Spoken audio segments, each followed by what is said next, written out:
disiplina niya sa mga kapatid. Unfortunately, this by itself already is considered a motive for the siblings. Sa December 13, nakatakdang bumalik ng Parañaque City Prosecutor's Office si Janelle upang sumpaan ang kanyang salaysay. Nais muna niyang magpahinga ngayon upang mas mapabilis ang kanyang recovery. Every night kasi I ask for strength talaga. Pero syempre, hindi naman kasi madali yung pinagdadaanan ko. So, nahihirapan din talaga ako. Pero yun nga, pag nagdarasal naman ako kay God, feeling ko na yung bibigay niya naman yung strength na hinihingi ko. Kaya nakakagat by ako everyday. Salamat sa lahat ng support and prayers. Mag-pray lang kasi dun lang siya kukuha ng strength talaga to pray. Samantala, nagtungo rin sa Parañaque City Prosecutor's Office kahapon si Jeneline Magsaysay kasama ang mga anak nito upang isumite ang sworn affidavit ni Ramona Bautista. Nanindigan si Ramona na ang personal assistant ni Ramjen na si Ronald Ancahas ang posibleng pumatay sa kanyang kapatid. Dinidetali din po ng anak ko kung ano po yung mga insidente, yung mga nangyari. At doon po magpapatunay na wala pong kinalaman ng aking mga anak.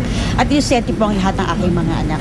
Ramona left the Philippines last November 4 after she was tagged as a primary suspect in the grisly murder. Ngunit inamin ni Jeneline na nagkakausap pa rin sila ngayon ng kanyang anak. May mga sitwasyon na nakakapag-usap kami, pero with the advice of the lawyer.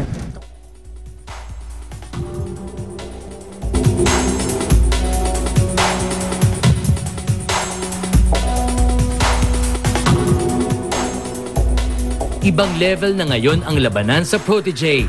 Sa pagbabalik ni na Lovely at Nomer sa kompetisyon, mas tutok daw ngayon ang mga mentors, lalo na si Jano Gibbs sa kanyang protege na si Lyra. Bumigat uli kasi naging 7 uli sila. Marami na kaming natalo, di ba? Tapos binalik pa uli, di ba? Parang eto na naman, humaba na naman yung laban. Dumami pa. Okay lang. Confident naman ako sa alaga ako. Gaya ni Mentor Jano, kampante rin si Mentor Claire de la Fuente sa kanyang alagang si Jensen. Mga arrangements at saka production numbers na na-identify ko na yon. So I think hindi naman ako, kampante ako ng konti. Kahit si Arnel Pineda ang mentor ngayon ni Nomer, malaki pa rin ang concern ni Rachel Ango sa kanyang protege.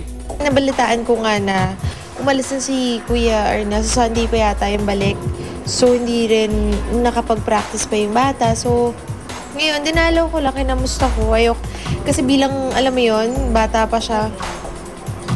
Mahirap naman na magtampo siya or ma-feel bad. Baka mag-reflect yun sa performance niya this Sundays. Kasabay ng matinding kompetisyon, mainit rin ang mga issue sa loob ng protege quarters. Pero si Mentor Aiza, pilit daw na iniiwas si Criza sa mga gulo at kontrobersya dahil nakatutok sila sa performance na gagawin nila.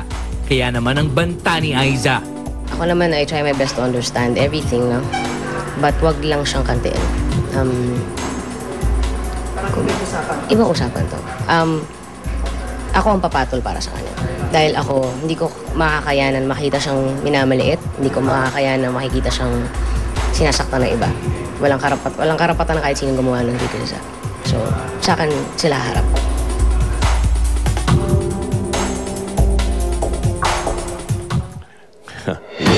Yan ang pare ko.